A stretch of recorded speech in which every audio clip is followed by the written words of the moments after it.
going on, everybody? Welcome to another episode of the Viall Files. I am your host, Nick.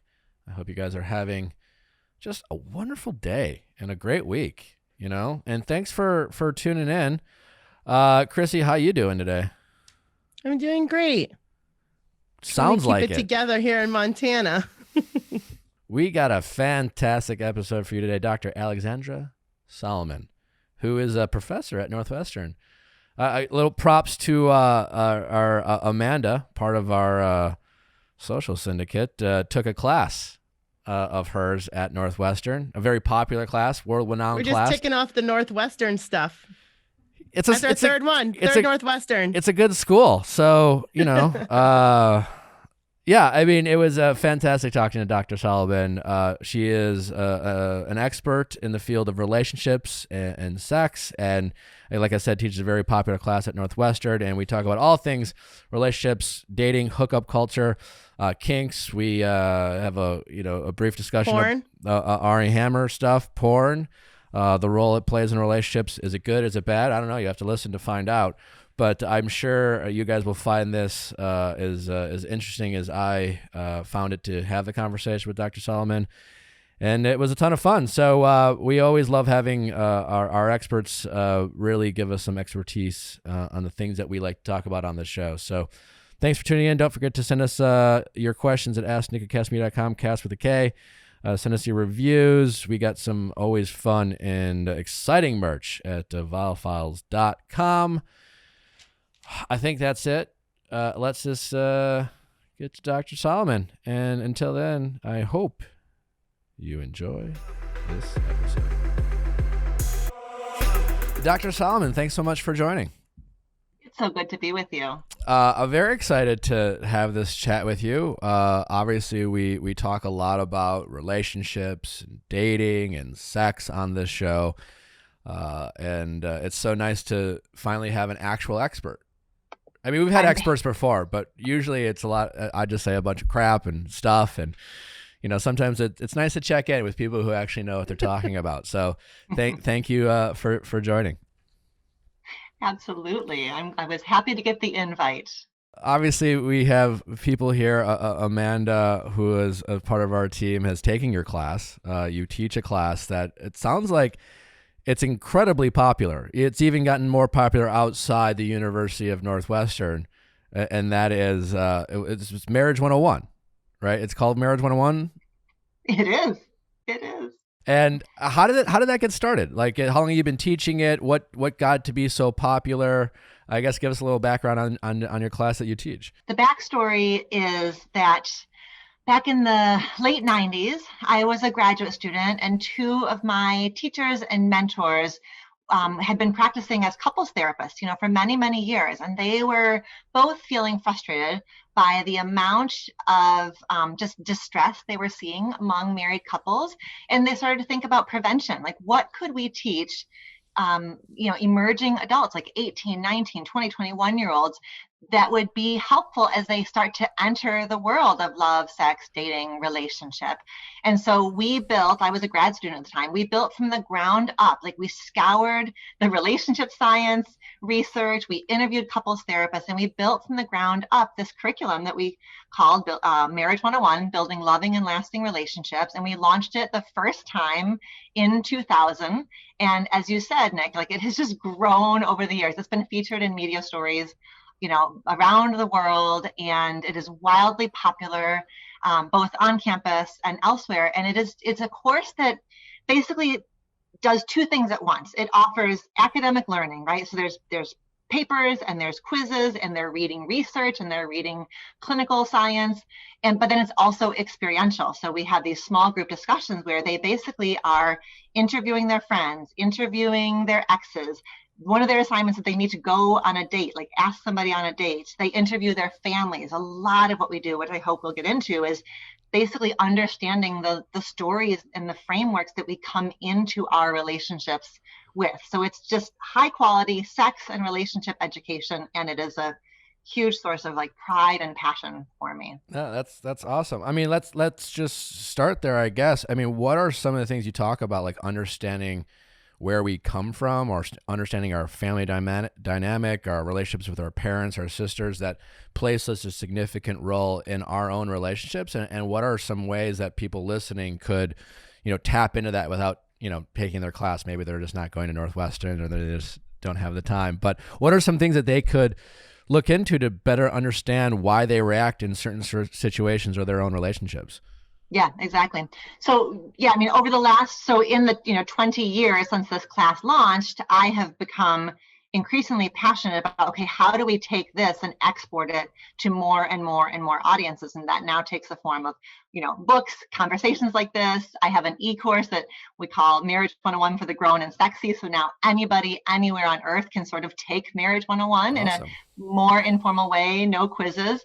And the heart of it really is what I call relational self-awareness. And that is about understanding that every single one of us has, from the time we were little bitty young people, we have been students of relationships. When we're little, our family home really serves as our original love classroom, I call it, because when we're little, we are watching everything that goes on around us and making sense of it. We watch how the big people talk to each other. We learn tons of lessons, these like quiet, implicit lessons around gender, around emotions, around differences, how differences get handled, how disappointment gets handled, how apologies get handled. So we are like taking all of this data in kind of at an unconscious level. And we also are learning based on how they're relating to us, right? Like what's our role in our family system? Like the perfect child, the lost child, the scapegoat. There's sort of these roles that we take up on our families. And then we take all of that and we bring it it's all of the luggage, all of the baggage that we then bring into our dating lives. And so there's no way of getting around that. There's no bypassing the fact that our past comes with us. But what we can do is we can learn about it and have language for it and have ways of thinking about it and feeling about it. So then we can be like, aha, I know what's happening right now. This is that old feeling I used to have from when I was 5 years old, and it's creeping up, because it will creep up, because love, as you know, Nick, I mean, it shakes up everything. It's like shaking a snow globe, and it is tumultuous and it's powerful and it's evocative, and it holds the power to shift us in incredible ways. Is that why people are better at giving advice in situations they're not personally affected by, just because as you mentioned, like when they feel those feelings of love, it just kind of fucks them up a little bit, and their decision-making skills almost kind of go out the window, so to speak. That's right. And it's really, I think, it's important to have people around us. I think sometimes we give advice. I think that's, as you know better than just about anybody, we're all wildly fascinated by what attracts people to each other and what dynamics work and what dynamics don't work. We're all so voyeuristic about kind of understanding this complicated stuff. And it's really important that then when it comes to our own relationships, that the people who are with us as we're falling in love are able to kind of like hold space for us to understand what's going on rather than advising us, right? I think advice is highly overrated. What's more important is that we have people who can listen carefully to what we're saying and can like reflect us back to us. Can you elaborate on that in terms of like what would be an example of, having an issue and a conversation you would have with someone that would allow us to, as you say, like reflect the situation back on us? So let's say I'm dating somebody and I'm on, date number 3. This is a clearly a fictional. Yeah. I've been married to the same guy for 22 years, who's a huge fan of The Bachelor, and is, I basically have to like lock the door to keep him out of here wanting to jump in and join us in this conversation.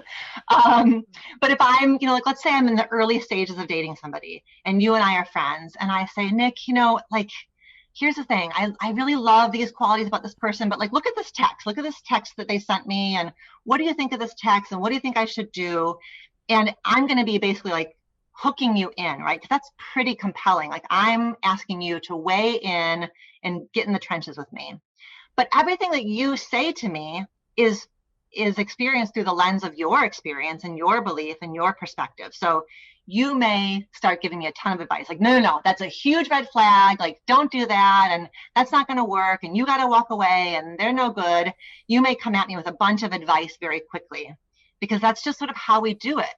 What's going to be ultimately more helpful is for you to just ask me questions, like which is what I'm saying is holding space. For you to hold space for me, it's a huge gift. So that would look like just asking me really open-ended questions like, Alexandra, how'd you feel when that text came in? What do you make of it? What does it say to you? What does it remind you of?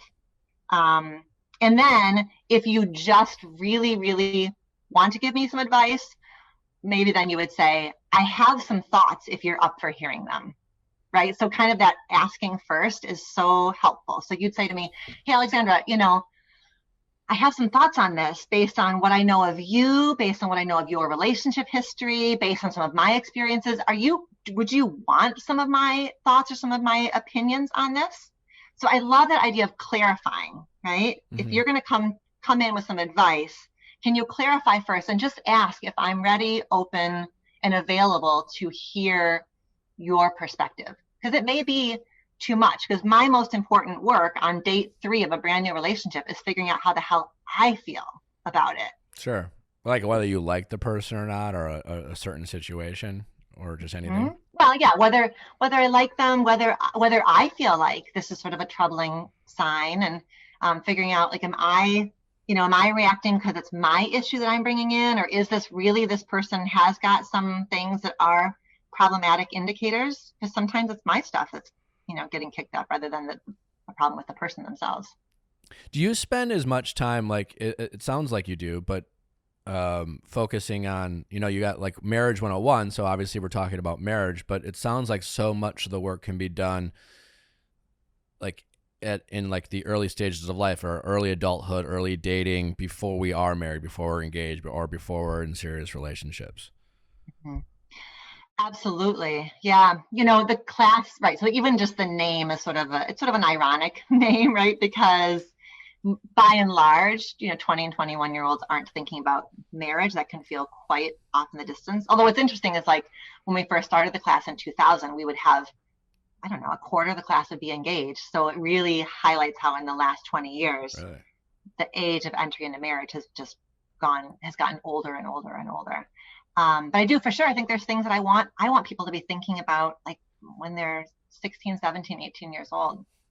There's things that we can learn about ourselves, about our boundaries, that can save us pain and help us make choices that end up feeling where our relationships leave us better than they find us. 2021 already stressing you out? Same. Well, there is a solution that can help. Headspace. Headspace is one of the only meditation apps advancing the field of mindfulness and meditation through clinically validated research. That's right. So whatever the situation, Headspace really can help you feel better. Overwhelmed? I know I am. Headspace has a 3-minute SOS meditation for you. They also have stuff for kids if you're a parent and you need those little kiddos just to like calm the fuck down. Headspace is there to help. So maybe you put them down for a nap and you just need to unwind. Headspace's approach to mindfulness can reduce stress, improve sleep, boost focus, and increase your overall sense of well-being. Headspace is backed by 25 published studies on its benefits, 600,000 5-star reviews, and over 60 million downloads. You deserve to feel happier, and Headspace is a meditation made simple. Go to headspace.com/VIALL. That is headspace.com/VIALL for a free 1-month trial with access to Headspace's full library of meditation for every situation. This is the best deal offered right now. Head to headspace.com/VIALL today. We always love great solutions to difficult problems, and that's why we have partnered with Upstart. Because there's a lot of people out there that sometimes we have to use our credit cards more than we like to. In difficult times, we are sometimes forced to overextend ourselves. So if you are someone who maybe has a few credit cards and you're just afraid to look at the balance and you just want to find some help to help consolidate and pay off that debt, Upstart is here to help. Last year showed us that you will never know what life is going to bring you. And if you use credit cards to pay off unexpected expenses, it can be overwhelming to manage that debt. So take control with Upstart, so you can know exactly what to expect. If you have multiple credit cards, you know that tracking multiple balances, due dates, and website logins can be stressful. Upstart makes things simple with one monthly payment in one place. Upstart is fast and easy, a way to get a personal loan to pay off your debt online. Whether it's paying off credit cards, consolidating high-interest debt, or funding personal expenses, over 500,000 people have used Upstart to get a simple, fixed monthly payment. They have a 5-minute online rate check so you can get answers to your problems today. With a 5-minute online rate check, you can see your rates up front for loans from up to $1,000 or even $50,000. You can get approved the same day and receive funds as fast as one business day. So find out how Upstart can lower your monthly payments today when you go to upstart.com/VIALL. That is upstart.com/VIALL. Don't forget to use the URL to let them know we sent you. Loan amounts will be determined based on your credit, income, and certain other information provided in your loan application. At Upstart, they believe that you are more than your credit score. What are some of the things that like young people do? Like if for the people listening who, let's say they're in college and they're in the early dating stages of life, what are some of the challenges or hurdles or mistakes that young people make? And I don't want to say get them in trouble, but just they put maybe a lot of value on things that they shouldn't. Or, you know what I'm saying? Because I feel like a lot of times, I know I watch your TED Talk, and a lot of the choices and things that we think about are things that we learned, or social stereotypes, or just the way society, views women and men, and then we make choices in our relationship based off these things that in reality aren't as helpful as we might think. I think it's a great question. I would be so curious to hear your thoughts on it too. Will you share your thoughts after I do mine? Yeah. Feel free to ask any questions you want. Yeah. Well, I think that I guess the first thing that comes to mind as you ask that question is some of the complicated stuff that happens around like hookup culture, right? How you sort of pace or sequence emotional intimacy and sexual intimacy. And I think there's something so beautiful and freeing that we have come a long way around destigmatizing sex outside of marriage. And we've done a lot around beginning to talk about not just like sex education being about safety, but sex education also being about like healthy communication and pleasure and all that kind of stuff. But I do know that that college students, young adults can feel a lot of pressure to be able to just kind of casually have sex and to have sex really early on in a relationship and have that be actually a way of assessing goodness of fit, right? Like how compatible are we is about how good the sex is. Mm-hmm. And I think that certainly can be a piece of it. But what it misses is that really good sex is oftentimes something that couples have to find their way into, right? They have to feel their way into each other's bodies and understanding who each of them is. And there's a tremendous amount of emotional vulnerability that's required in order to have really good sex, like sex that feels really pleasurable, sex that feels really intimate, sex that leaves us feeling joyful rather than kind of like, oh gosh, like what was that and what does it mean? And so one of the things I worry about, and if we're talking about kind of mistakes or stumbling blocks, I think is that young adults very often feel pressured to be able to have casual sex without feelings, just no catching feelings, just easy breezy, that it's sort of not a big deal. And I don't ever come at it from like an ethical or moral standpoint, because I really don't care what people are doing. What I care about is people unhooking sex from like their self-awareness, their own understanding of what feels good to me. And if I'm having sex with somebody because I feel like I should, or I have to, or there's a pressure on me, then I'm out of my own integrity, right? I'm not doing myself any good, and I'm actually not doing my partner any good, because I'm letting my boundaries be more expansive than they really ought to be. I've often said, on this podcast or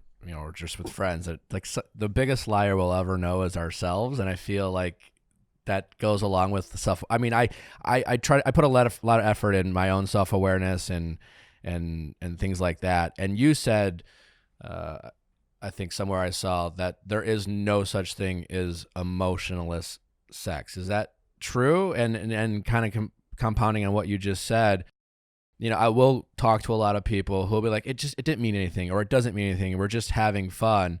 And like you, I agree. It's just like, if you have like a friends with benefit, no judgment, it's fine, but don't lie to yourself about how meaningless you want to believe it is. Because I've never really talked to anyone who has no feelings about the situation, and yet so many of us try to think that we're completely indifferent, and it's literally just like another. It's like masturbation with a human, or they treat it like a very objectifying, and it's just not true. And then we get ourselves in these traps by convincing ourselves we have no feelings, and then wonder why we feel a certain way about our partner saying or doing something that we don't like. That's right. Exactly. Well, and I think I like how sad is it that the goal would be to feel nothing. Right around love and sex. I want us to be wide open to feeling all of the things, right? Sex is this incredible realm of like experiencing not just intimacy with another person, but intimacy within ourselves. Like there can be things that are so healing about feeling deeply connected to somebody else while being deeply connected to ourselves. And so if the idea is I'm doing it right when I feel nothing, then there's a way in which we're abandoning ourselves. And not being, that's like, I'm going to chew on that one for days, Nick, this idea that like the biggest liar is ourselves, that we lie to ourselves. And I think that we do oftentimes feel like I think we know more than we think we do, right? I think we cut ourselves off from deep awareness that our bodies will feel, right? So that if we're really tracking what's happening inside of our bodies, like I'm a hell yes that I'm ready for sexual intimacy with you. That's one thing, but I may be saying hell yes, but inside my body, if I were to listen to my body may be telling me something different. And so if I'm overriding that in order to please you, do it because it's date 3, and date 3 I should be ready for it. Like whenever there's a should, that's an indicator that we're leaving our own deep wisdom, which we all have deep wisdom, but stuff in life can take us out of listening to and honoring our deep wisdom. You were talking about something, and I found this really fascinating in terms of you were talking about orgasms, and then the rate in which couples orgasm depending on the sexuality of the couple. Like a heterosexual couple, a man and a woman, seems to have a lower rate of like the people orgasming in the relationship rather than like 2 women having sex or 2 men having sex. And I found that really fascinating, and I was wondering if you could speak a little bit more to that, because it's the orgasm obviously is something that even in 2021 we discuss as of like this great mystery, and men and women seem to have a lot of misconceptions on what's normal, what's okay, expectations and things like that. Yeah, the research is fascinating. So when you look at a heterosexual couple having first time hookup sex, her chance of having an orgasm is in the single digits, and his actually isn't sky high. But hookup sex versus relationship sex for straight or gay straight hookup sex is the place where we see the orgasm gap most significant. So the chances of a woman who's having sex with a man in the context of a hookup, the chances of her having an orgasm are really, really, really single low. digits, like 4. So for all the guys listening, you're not that great. You're not that great, but not because you suck. I mean, maybe because you, but the way in which the way in which a guy would suck is if it's a reminder that the messages we give men around this stuff are so problematic, right? Because what we teach men is like, when you're in the bedroom, you've got to be the leader, you got to be in charge, you got to know what you're doing. How the hell are you supposed to know what you're doing? You have never met this vulva before. This is your first experience with this particular vulva. You do not know shit, and you shouldn't know shit, right? So what makes, especially in a heterosexual context, what makes a man an amazing lover is deep, deep, deep curiosity. Right? So asking like, asking what makes you feel good? How can I make you come? Like, what do you love? What do you want? What's in bounds? What's out of bounds? Talking about it. And none of us, I can guarantee our sex education, the second book I just wrote is about sex. And so I did a deep dive into American sex education. It's just pathetic.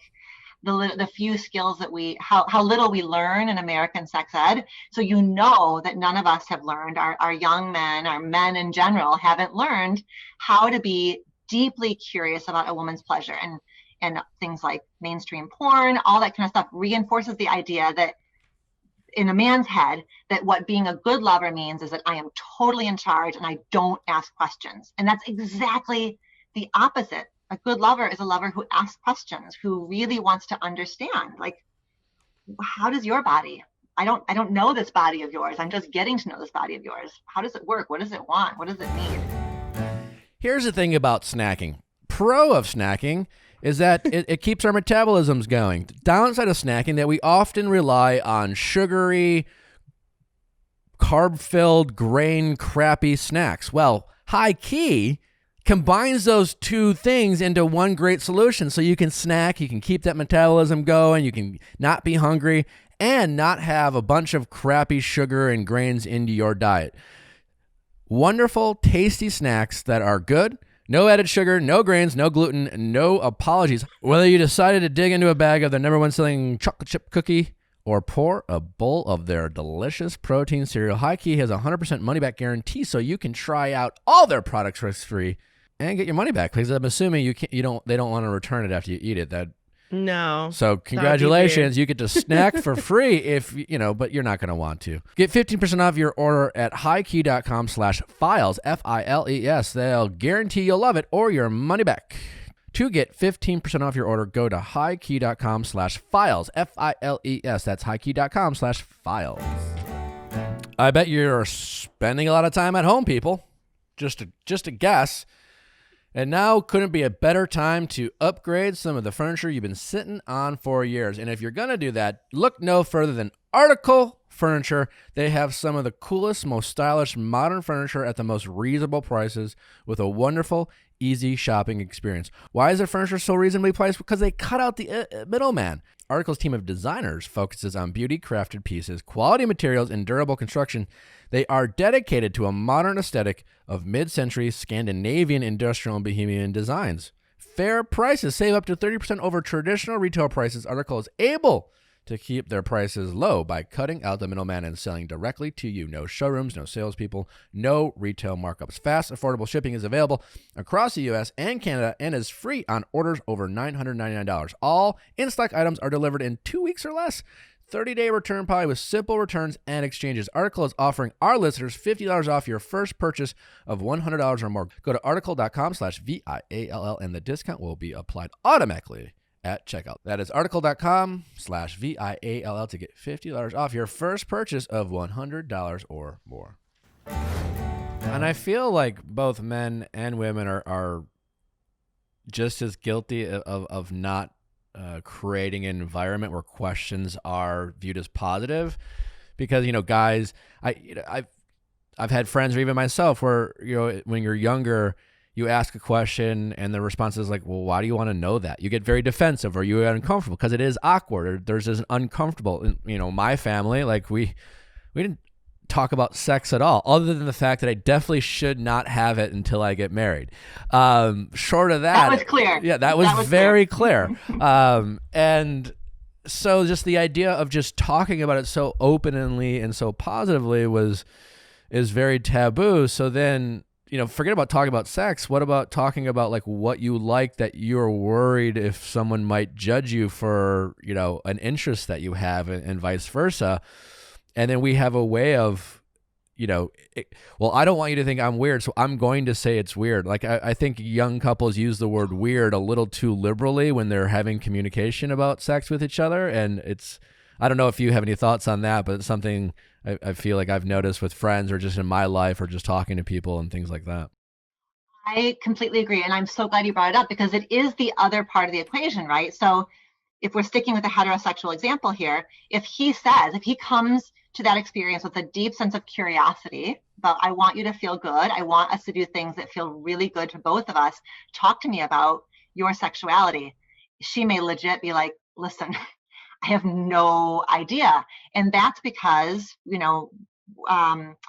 we have there's a ton of stigma around female sexuality and female empowerment. So there was a research study where they showed a diagram of the external female genitalia, where you would see clitoris and vulva and labia, and they asked college students to name the parts. One quarter of men could do it, and only a half of women can do it. So only a half of college age women can name the parts of their own body. So that how can I possibly talk to you about what feels good in my body if I have no idea what the parts of my own body are even called? So we're talking about a very basic reclamation process that needs to happen between a woman and her own body. And so that is, even though I'm a relationship therapist and I, work with couples in their 30s, 40s, 50s, 60s, 70s, I am very often talking about encouraging women to masturbate, right? How could you possibly have a partner please you if you have no idea how to notice and follow sensation in your own body? So understanding, kind of owning your own pleasure has to come before any expectation that your partner can bring you pleasure. What are some things that are conversations or questions that men and women should be encouraging in a relationship that would, encourage women to kind of take their own power back, or not act in a more kind of traditional, stereotypical way where they're just the follower, I guess, so to speak, in a sexual situation where, like you said, traditionally it's just men don't ask questions. They seem to be the instigators, or, the guy leads kind of stereotype. What are some things that kind of even the playing field in a relationship that young couples should pay attention to, or any couples? Because I'm assuming there's probably a lot of people listening to this who might be married for 20 years and still making the same mistakes, or just this is the way they've always done it. Boy, it's such a really good and thoughtful question. I think part of it is for women to notice, when they're saying yes, but they really to kind of track resentment. I think very often women in relationship will allow resentment to kind of simmer in the background, and they'll keep saying yes, or they'll keep agreeing to situations where they know darn well that they're going to become more resentful. And so resentment may be a feeling that lives inside of me, but it really is a relationship problem, right? If I'm feeling resentful about our relationship, what it means is there's a piece of my truth that I'm not bringing to you, right? And I may be doing that because I learned in my family to not rock the boat, and I was the perfect kid, and I had no needs of my own, and I learned to people please. And so I will just keep saying yes to whatever you want because I think that's what you want from me. I think it's what a good woman does in a relationship. But the side effect is that I'm growing resentful. And if I'm not letting you know that, it's going to create a rift between us. So I want to be able to come to you and say, hey, Nick, I'm feeling resentful. It's a feeling that lives inside of me, but it's a relationship problem. It means that I'm not being truthful enough with you. There are things that I need to be sharing with you in a deeper way, because my resentment doesn't do either of us any good. So that's one part of it. And I think so much of what I experience, when I'm working with men in my therapy practice, so much of it is for men to take feedback. When their partner has feedback for them, first of all, the feedback needs to be offered in a gentle way and in a thoughtful way. But when she's giving you feedback, to really view the feedback as something to lean into rather than block and resist and defend and explain away. That's such a common pattern. Is male sort of well, I only did this because, or things like that. Yes, well, this right. is why versus justifying. It's interesting that you said that, how we communicate, because when you say the word resentful, I feel like the word resentful is kind of a trigger word for a lot of people. Because and your one was speaking on a granular level, like these little bitty interactions that we have that we almost take for granted in relationships. And whether it's, traditionally it seems like more women do this than men, but if we just kind of go along with things that deep down we just feel like we're not into, that there's a small resentment there, even though like we might not resent our partner overall, because I feel like a lot of people might be listening to be like, well, I don't resent my partner. I love my partner. And yet we might be over time just saying yes to a bunch of things that we never really liked, and like, it almost sounds like you're saying that we've become subconsciously resentful before we even realize we're resentful. I think it's, yes. And so to be conscious of it, I'm thinking about an example from my own marriage. If I've had, a day or a week where I feel like I'm doing the bulk of the emotional labor or domestic labor in our home, we've got 2 teenagers and, busy 2 careers. And so if I feel like I'm carrying the bulk of that and I'm feeling that resentment coming up, like the little, pea under the mattress, like the princess and the pea, like I can feel that just kind of grain of resentment creeping up, I'll say to Todd, like, listen, I would love for you to just kind of validate and witness that you see and you appreciate the stuff I've been doing around here. And so I'll just kind of I'll just ask for what I need. And very often, 10 times out of 10, all I need is validation. I just need to know that he sees what I'm doing.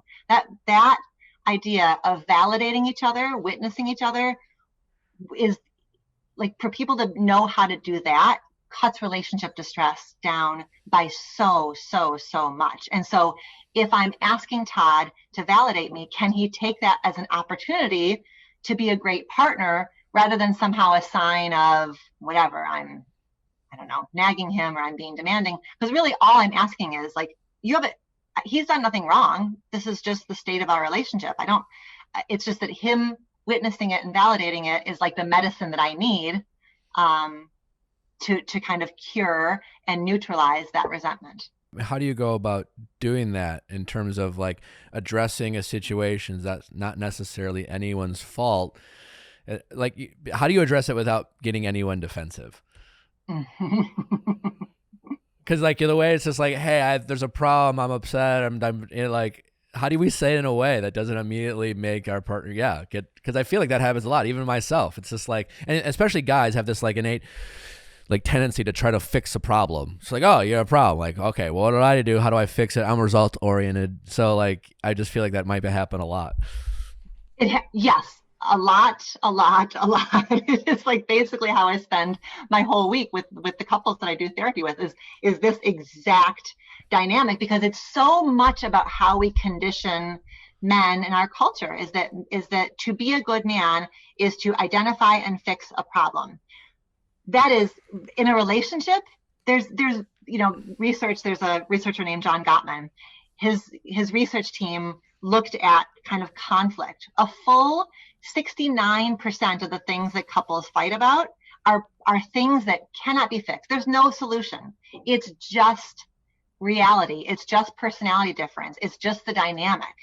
So most often when there's a problem, it's not that there's a solution that anyone needs to come up with. It's just that someone needs their feelings heard and validated. So especially for a man to develop that skill of being able to say, what I'm hearing you say is X. Am I getting that right? And in order to be able to do that, which is like medicine for the soul, he has to manage his defensiveness, which shows up as just the things you're saying, explaining it, rationalizing it, fixing it, minimizing it, saying it wasn't a big deal, saying, yeah, but you did the same thing last week, saying, yeah, but look at all the things I did do. All of that may very well be true, but it's the wrong medicine. Yeah. The medicine is, here's what I'm hearing you say. Do I have that right?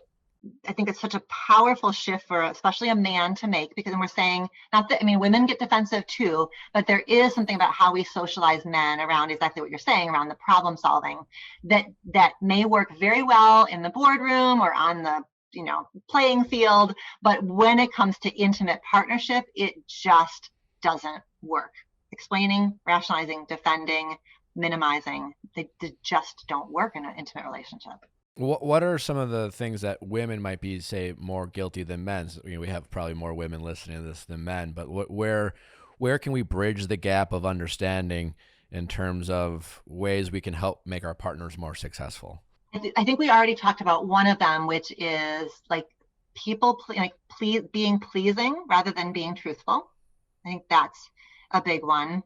And I think that the other one is, I feel like women very often miss how profoundly sensitive and emotional men are. It's the other kind of like rotten side effect of, how we socialize men, is that men themselves struggle to feel their feelings, and then women miss men's feelings. And so women, I think, will say things far more sharply, far more cruelly than they ever ought to, because of this idea that men don't have feelings or men don't feel things as deeply. And so I feel like that's the female part of it, is really being thoughtful and mindful about how you speak to your male partner. If what you want is more intimacy and more emotional availability, then come to him with gentleness, with care and consideration. And imagine, I've had women who take a picture of their male partner, like a picture of their male partner as a little boy,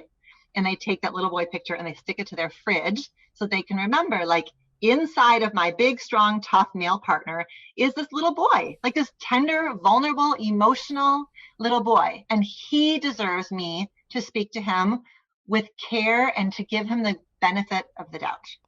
Yeah, when you say that, I think of all the girlfriends I've had, and it seems to be more socially acceptable for a girlfriend to tell her male partner, "You're an asshole, you're a dick." Things like the words like that, where and then it's just kind of socially acceptable, and it's just it's talked about. Even the guy will laugh it off and things like that, and yet if we hear about a partner and a girl's like, "My husband calls me a bitch all the time," we're like, break up with that toxic asshole. And yet it's the same thing. It's two people doing the same thing to each other, and yet we allow that kind of behavior to be more socially acceptable from women because, it doesn't bother me. I'm a guy and things like that. But those words over time, you're just like, I would really love for you to not call me an asshole every day just because you're mad. That's right. I could not agree more, because then it's sort of like, if it's par for the course for me to call you an asshole, then how can I fault you when you respond to me defensively? Right? Yeah, because the first thing I want to justify, the first thing I want to defend is that I'm not an asshole. I'm not worried about what you're upset about now. I just want to point out that I'm not an asshole. That's the only thing I'm thinking about. I've immediately stopped thinking about like what I did to make you upset. I'm defending the accusation of being a dick or an asshole or jerk or whatever. The thing I hear over and over again is that women crave for their male partners to be emotionally available. And if that's something that women want, and I want women to want that, then they need to be responsible for the ways in which they are cultivating an atmosphere of emotional availability. And that's by all the things that we're saying, by just sort of giving a male, like, just the biggest thing here is distinguishing the behavior from the person. Mm-hmm. Right? So rather than saying, you're an asshole, it's, when you did this in this situation, I felt really dismissed. I felt really disrespected. I felt really sad. I felt really unseen. That's very different than saying you're an asshole, right? When you did this behavior in this situation, I felt really hurt. If I frame it like that, I am much more likely to get the thing I want from you, which is your empathy, your validation, your apology, your witnessing. I'm much more likely to get it from you. You obviously so much about what you talk about and teach is sex positivity and going against shame and things like that. Obviously in the news recently, Ari Hammer has been a big talking point. I don't know if you've followed that story at all. And I don't know too much about it, but a lot of it seems to be this discussion around his sexual preferences, and they seem to be extreme. But at the same time, I'm just like kinks that we all have. And where how do couples have open discussions around, I guess, for lack of a better word, their kinks? And then how do we, a lot of this, Ari Hammer story is just like, where do we draw the lines? What happens if a partner we're dating has a kink that we're not into? And let's take out the cannibalism out of it, in terms of what but just like, that's aggressive. But how do we let's say we're dating someone who seems to be very sexual and likes talking about things. Where do we draw the line without, and knowing maybe this isn't for us and removing ourselves from our environment versus, hearing something that our partner's into, never having heard that before, and maybe it sounds weird at first just because it's new, but not being afraid to explore. You know what I'm saying? Kind of the nuance of talking about different kinks and interests that we have in relationships. This is a huge topic, and I'm so glad that you brought it up. And I think that that example in the recent with Arnie Hammer, I think there is I think what's so beautiful about sex positivity is we are making more and more space within ourselves, within our relationship, within the larger cultural conversation. We're making more space for the incredible diversity and imagination that all of our sexualities have. So there's something so beautiful and freeing and healing about that. And we have to be mindful that it doesn't mean that anything goes, right? It doesn't mean anything goes. And there are actual, paraphilias, like there are actual problematic sexual behaviors that are clinical in nature, right? Mm-hmm. And so there are shades of gray and nuance there. And of course, everything has to be on obviously a profound understanding of like consent, right? Consent and agreement. And I think it's a reminder of how important, like when we talk about kinks, a kink is something that just merely is transgressive or edgy. And so what may in my own sexuality, what may to me feel like a kink may feel to you quite ordinary. So there's also, different ways that we define sort of what are the outer edges of our comfort. And there can be something incredibly enlivening about playing with the outer edge of our own comfort, because it keeps us sort of present, and it feels like ways that we're honoring like our imagination. Mm-hmm. But it's so complicated then for two people to come together and navigate similarity and difference. There are going to be differences.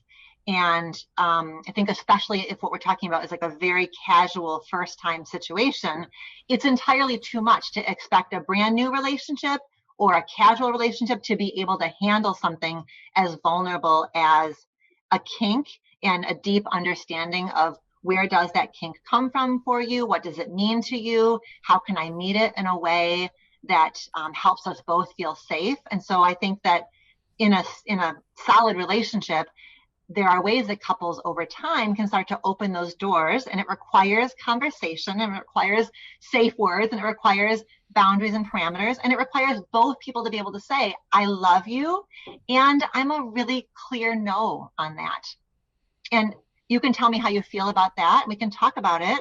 But that's not, my no on that one particular behavior. It's not the sum total of our relationship. So I validate that this is a kink for you. I stand clear in my no, and I invite us to look at this full menu of options that we have. Let's focus on what we do have on the table for us to enjoy, rather than getting hyper focused on this one no, because much of adulthood is tolerating no's, right? There just are lots of things that when we commit to a relationship, they just become no's. They're just off the table. And so part of it is just being able to sometimes tolerate a no, and sometimes it's about stretching from a maybe to a yes. So it's just all about communication, conversation, and figuring out what is our leading edge as a couple. Yeah. But what are your thoughts?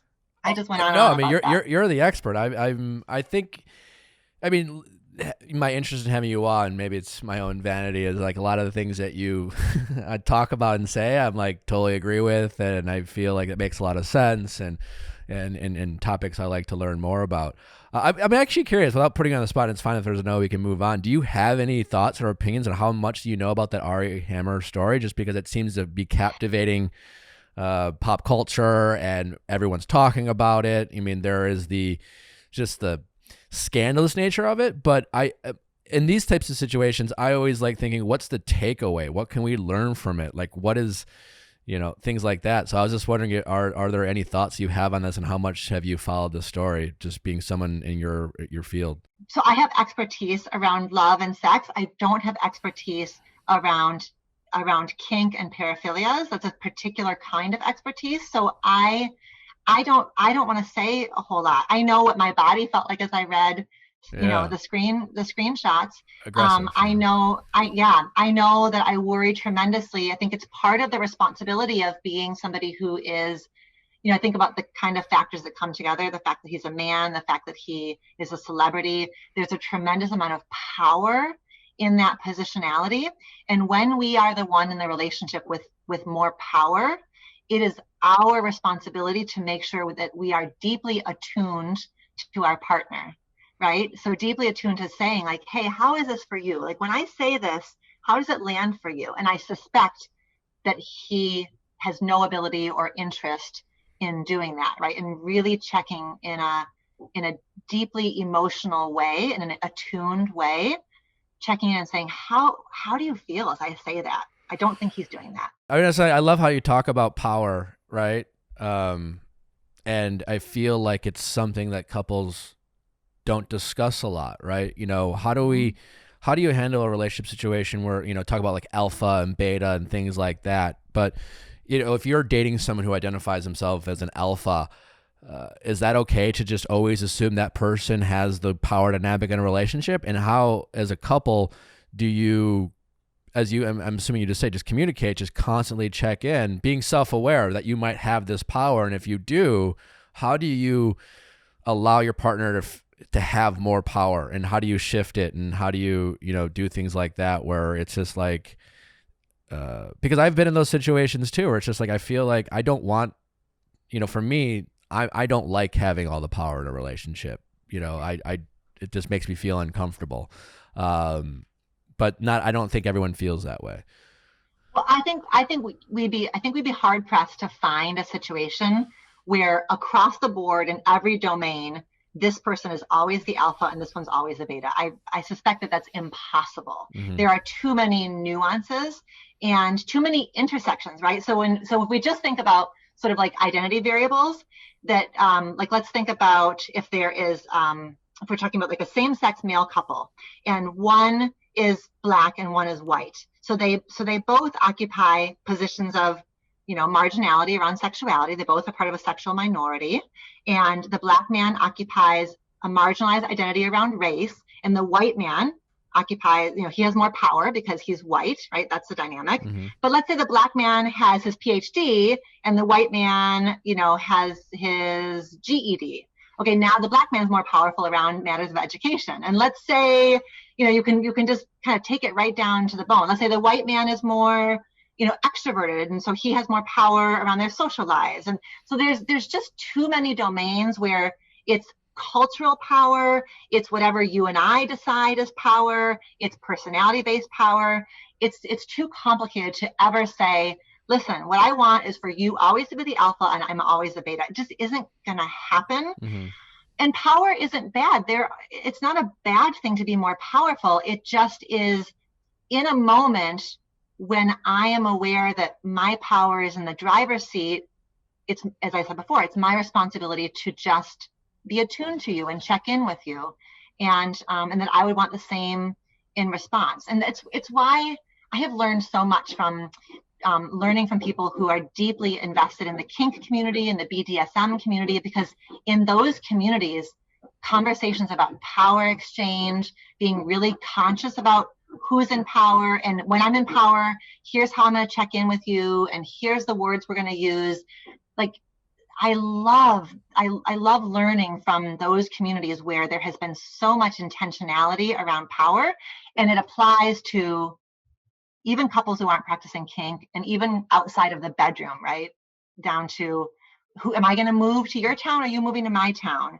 Am I, are we ordering Asian food tonight? Are we ordering pizza tonight? Like all those ways, like power comes up over and over and over again. Totally. It's interesting you say that because, we've on this show, we've talked about open relationships and kinks and things like that. And there seems to be like this norm with people who are in these communities that you just talked about, right? There's almost a surprising level of communication and honesty and like healthiness in the relationship. You're like, wait, you would think that would be the opposite. But for the people who are more into, say, traditional relationships of monogamy, how can we take from these communities who have this very high sense of communication and checking in and focus on power dynamics, but they just want a normal monogamous relationship and yet pull from some of these things that these communities are doing? Great point. I think it's I think it's why it's so important that we have representation. So I love that on your podcast, like you have people who are coming in and talking about that, because as they tell their stories about how they navigate power dynamics and boundaries, there are really rich nuggets for people to take into even a sexually monogamous heterosexual relationship. I want every single couple to be talking explicitly right off the bat about who are we to each other, right? We were talking before about like mistakes that young couples make or people early in relationship make. Another one I think is not defining the boundary around who we are, right? Because then it may be that I cross a line, but I didn't even know there was a line there because we didn't talk about it. So I think there's going to be a lot of hesitation about like that define the relationship conversation, right? Like it's so heavy and I don't want to bring it up and I just want to be chill and play it cool. But when we allow there to be a lack of clarity or no conscious boundaries, we set ourselves up to be hurt or to hurt somebody else. So I think one of the things that we can take away from the open community or the kink community is just being very explicit about what our ground rules are. And those conversations don't have, I mean, I think they are, I was going to say they don't have to be heavy, but I think they can be heavy and intimacy promoting, right? So heavy conversations, honest conversations, courageous conversations create the conditions for intimacy. So it's not like I think people like feel like if we have to talk about, you know, are you in touch with your ex and how do I feel about that? If we have to have those conversations, somehow we must not be right for each other. I disagree with that 100%. It's those conversations that create the safety and the agreements that fuel intimacy, that fuel trust, that fuel play and pleasure and vulnerability, all the things that relationships need in order to feel really, really good to both people. I'm curious, do you, in like a hookup culture and just knowing that such a low percentage of couples the first time they hook up don't climax, do you have an opinion on like one night stands or hooking up on the first date? Is that something that you advise against, or is it more like, hey, if you do that, fine, but just know the situation, limit your expectations almost?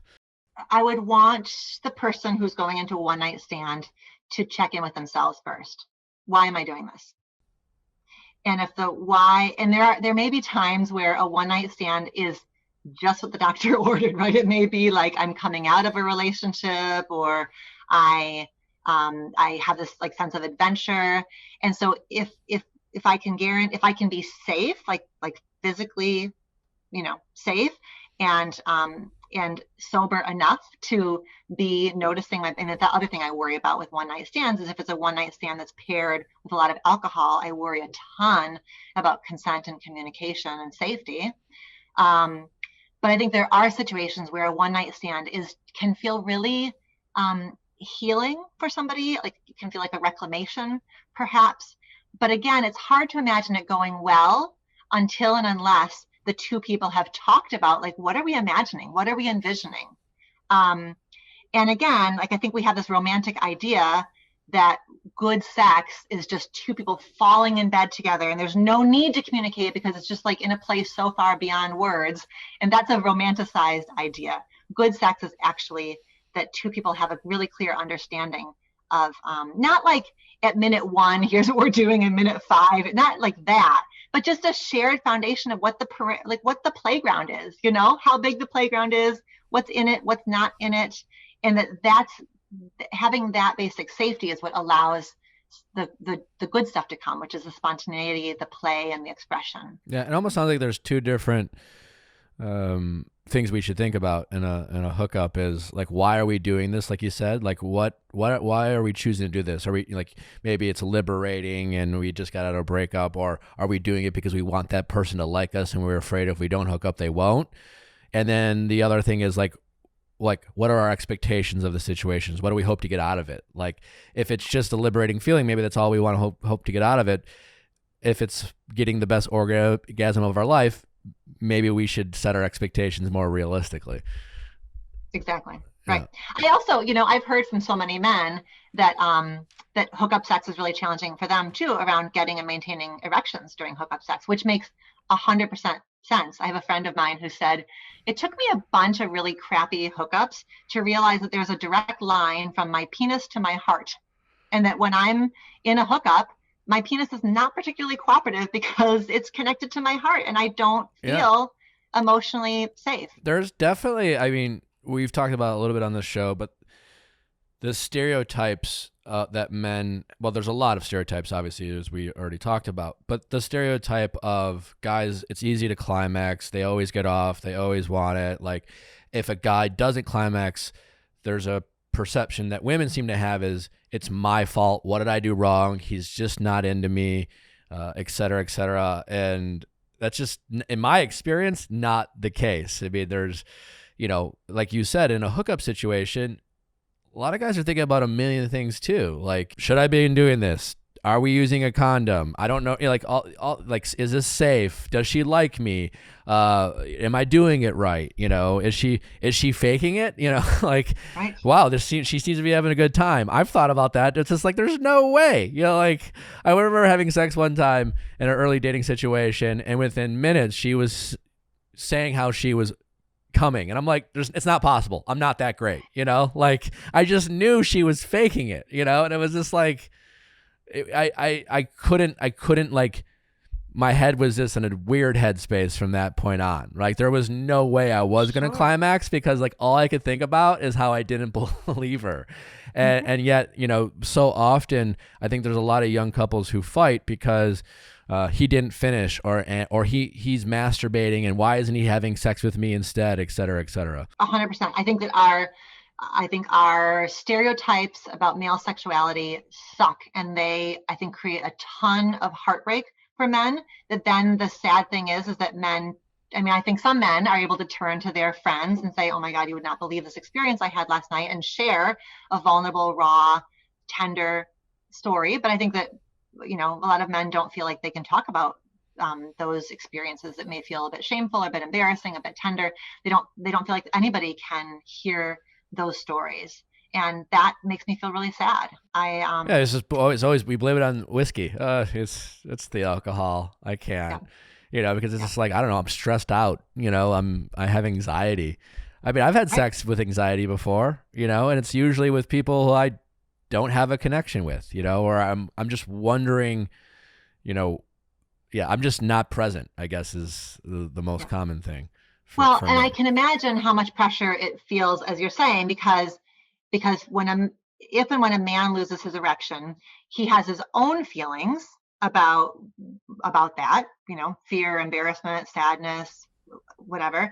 And then he knows darn well that she's having feelings about it. And so there's a lot of feelings in the room about one part of his body. So I oftentimes will say that it's so sad to me when we reduce male sexuality to just what's happening with the penis. But heterosexual sex is basically like a narrative arc. It's a sequence of events that tracks along with what's happening with his penis, which is so silly, because a man's entire body is a source of pleasure and a receiver of pleasure. So it's so silly and tragic that everybody in the room, is paying attention to what's happening with his dick, when there's so much more.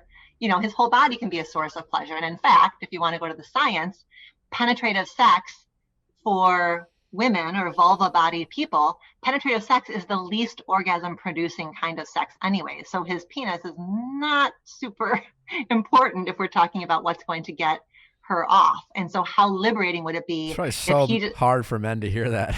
Yeah, but if he could just let his penis Your do dick whatever is the hell just it not wants, that important. It's not that important. It's lovely. It is lovely, but it's just not, it doesn't need to be the sum total of everything. I just really have to process that revelation. I'm just kidding. What are some things, it's a common question, and I'm sure I'll always be asking it forever, but in long-term relationships or marriage, that I guess feels stale or boring, how do couples keep things fresh, spicy, whether it's in the bedroom, that's a very common one. But I also feel like just the regularity of relationships in general will play a role in how sex is, things inside the bedroom. And if you feel like you're in a rut with your partner, how are some ways to get out of it? I think the first thing is to not panic. I think because oftentimes what happens is when things feel stale, the story I tell myself about the staleness is either something's wrong with you, or something's wrong with me, or something's wrong with us, and now it's all downhill from here.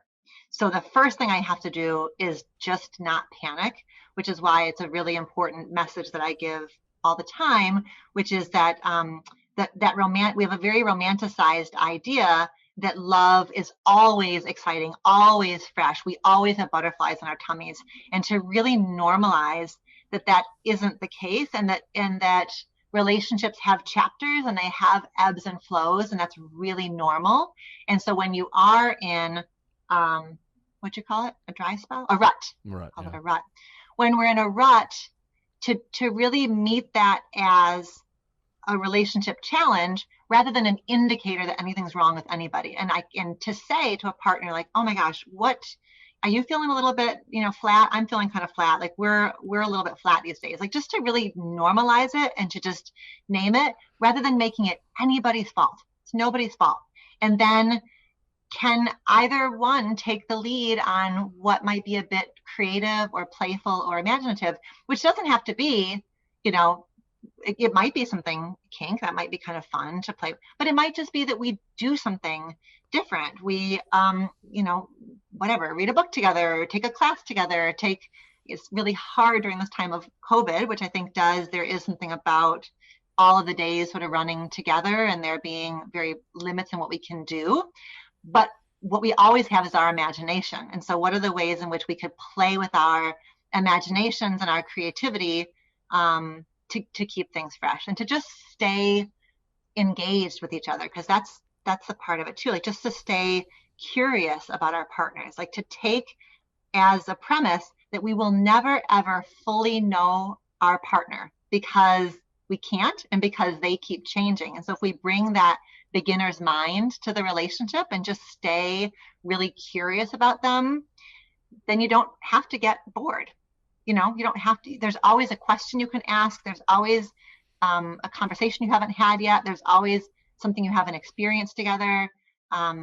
So to just kind of keep that attitude, I think is important. Yeah. I like that idea that you're always need to be mindful that we have to keep getting to know our partners, no matter how long we've been dating, because I think also it just for me, I'm just thinking out loud, but just to have a partner acknowledge that I'm evolving sounds refreshing, because no one likes to be minimized, be like, I know you so well, of course you do this. It always feels like, people don't like, even with their partners, to be minimized as predictable or ordinary or regular. And so just the idea that you're checking in on, that they might be into something new, or you ask them a question, it makes people feel interesting.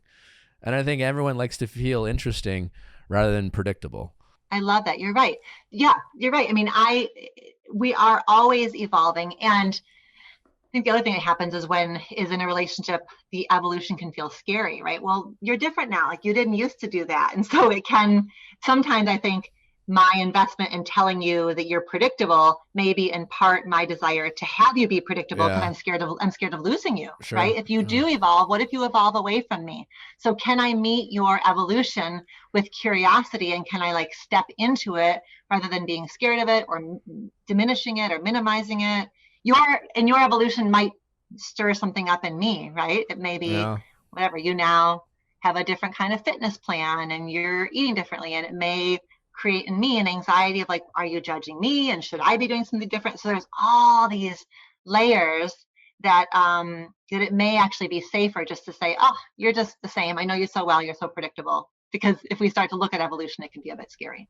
What are your thoughts on pornography in a relationship, and are there degrees in which it could be incorporated, and are there degrees in which it can be harmful? Mm-hmm. Yes. The answer is yes. We as a field, like I can go to one mental health conference and go to a talk about how dangerous and awful porn is, and then go to another talk about how wonderful porn is. So we as a field of mental health practitioners, couples therapists, we don't have agreement. So how the hell can we expect couples to have agreement? Yeah. And the truth is that it's a topic that's far too complicated to fit neatly into a box of porn is good or porn is bad, which is so often we want to have a shortcut or like a binary answer, and we just can't. And so it's another topic that I want couples to know how to have conversations about. Yeah, that's what I was going to say. So just like a scenario where husband and wife notices or catches her husband watching a lot of porn to the point where she feels like he enjoys masturbating and watching porn more than he enjoys having sex with her. What's the maybe ideas or things for her to approach that situation where she can get some answers and he doesn't immediately feel defensive, where they could have a productive conversation around this situation? Because I feel like a lot of times it goes right to this is bad, this is wrong. People say it's harm. There's a communication style that seems to get, again, as we've talked about so much in other topics, gets people defensive right away rather than having a productive conversation. You're right. And it's basically 100% guarantee that if she comes to him and says, you're a pervert, you are wrong, everyone says porn is bad for a relationship, stop it. It's a guarantee that he's going to be defensive because what's being triggered is shame. I think the thing that I am learning is that I think especially for men, although certainly it's the case for people of all genders, I think for men, there can be something very, very old for them about their relationship with pornography that precedes and predates their dating life. And so that porn may have entered their realm at a time when it was originally used as a mechanism for self-soothing more than anything else. Especially nowadays, right? I mean, because now it's so readily available. Like even when I was younger, you couldn't find porn that easily. But now, I mean, if I was 18 now, I can't imagine. It would. Guys must be all horned up like crazy these days. It's just too easy to find. Well, I think what's happening is that guys are merging self-soothing with masturbation, so that they have one self-soothing tool, and it's masturbation with porn. I'm so stressed. I'm so stressed, and so then when she in this scenario we're playing out, she feels incredibly confronted, and she feels hurt, and she feels like it's a rejection of her, and what she's missing is it is so much bigger and older than her. And so two things have to be held at once: her pain and his relationship with porn. And I think it's a question I love for couples to bring to a couples therapist, because both those things need to be held. You need a third person in the room who can hold on to both those pieces, because it's really hard, because it's so tender, because it's so emotional. It's easy for the couple, as you're saying, to get into this attack, defend cycle. And so it's incumbent upon her to approach him with curiosity, and to own her pain as her own. Like the story I tell myself when I know you're jacking off to porn is that you don't like my body. It's because I've gained a bit of pandemic weight. It's because I don't look like a porn star. It's because I don't sound like a porn star. Those are the stories I tell myself. And then he can say, oh my God, honey, I do not want you to feel that way. I love our lovemaking. It is wholly different. Here's what my porn use is about for me. So porn gets in the way when it is a replacement for sex, right? If in your situation, it does sound like it's problematic, because in your imagined situation, you're saying he's not sexually engaged with her. Well, I don't even know, because like sometimes I feel like, in some situations, like just doing it, watching porn once, let's say he gets caught a couple times, the woman in the scenario kind of goes down the path you just described. Like they create this like fear, like this, oh my God, it must mean this, it must mean that. Like there are these kind of extreme thoughts, right? And like you said, especially, and I'm just thinking, like, if it is a soothing thing, he's just stressed out, he's just like, maybe it's just like literally like a way that he deals with anxiety. Because like sometimes, again, for guys, what's I don't think is often appreciated is that sex can be stressful for guys too, especially for guys who want to be, good lovers, and they want to, guys who give a shit, guys who like take pride in like, I want my girlfriend to orgasm, I want to ask her questions, I want her to get off, and yet maybe sometimes she doesn't sometimes, or because you feel stressed out. Stress can be very stressful for guys, which is sometimes why they're just like, I'm just gonna go jerk off. It's just like, I'm done in 5 minutes. It's less tiring. I don't think about anyone but myself, and that's why I'm doing it. So yeah. Yes. I think, and I think in the healthiest relationships, there's space for all of that. There's a way in which she can say, of course you sometimes need that. Of course, there's a part of your sexuality that I don't have to be involved with. Of course you have a private life that isn't a threat to our relationship. And I think that's where I want couples to get. And I think it requires exactly what you're saying, Dick, which I think is so important, which is for a man to be able to be honest about, listen, when I'm with you and I love it and it's meaningful. I put a ton of pressure on myself to be exactly who you need me to be. And I'm really scared of letting you down. And if there's one thing I've learned from 20 years of couples therapy, what matters so much to a man is how he looks in his partner's eyes, right? How she sees him, how she perceives him. I have experienced again and again men who are so deeply afraid of being a disappointment to their partner. And if that's what sex has become, then of course, jerking off to porn is going to feel hella easier, because you don't even have to confront that fear of being a disappointment, which is acutely painful. Yeah. And that's the conversation right there, right? And that conversation is a gold mine, and it's about 8 layers deeper than a conversation about, porn is bad or porn is good. I do think that a lot of mainstream free streaming porn right now is pretty toxic around what it shows about gender dynamics. So I really do encourage all of us of all genders to be thoughtful about what we consume, and to make sure we're choosing ethical porn and feminist porn and porn that's behind a paywall, where we know that the performers have been paid well and treated well, and when there's some care. And there are, like, the new book I published has like a resource guide in the back where my team and I researched really great, high quality, ethical, feminist porn sites. So I do think there's something about, like, just the way that we are thoughtful about, making sure we have grass-fed ground beef when we can, or like we're thoughtful about all the things we consume. To be thoughtful about the erotica that we consume, I think makes good sense, you know? That makes a ton of sense. I can't thank you enough for joining us. It's such an interesting conversation and fun to get your wisdom on something that you've been studying for so long. Where can our listeners find you if they want to learn more information or even take your online courses? The easiest place is my website, which is dralexandrasolomon.com. Awesome. And I'm active on social media. I'm on Instagram just about every day, dr.alexandra.solomon. It's a great place as well. Yeah, we didn't even get a chance to talk about apologizing, which I know you've had some cool posts on your social about like the differences in apologizing and what we're really saying versus what maybe the person's hearing when we're apologizing. But be sure to check out our Instagram for some more great information. Can't thank you enough, Dr. Solomon, for taking the time to speak with us today. It's been a ton of fun. It was so good to be with you. Thanks, Nick. Awesome. Thanks so much. And thanks, guys, for tuning in. As always, don't forget to send your questions at asknick@castmedia.com, cast with a K. We appreciate obviously your reviews and your 5 stars. We only appreciate 5 stars. So if you want me to appreciate you, I'm telling you what to do.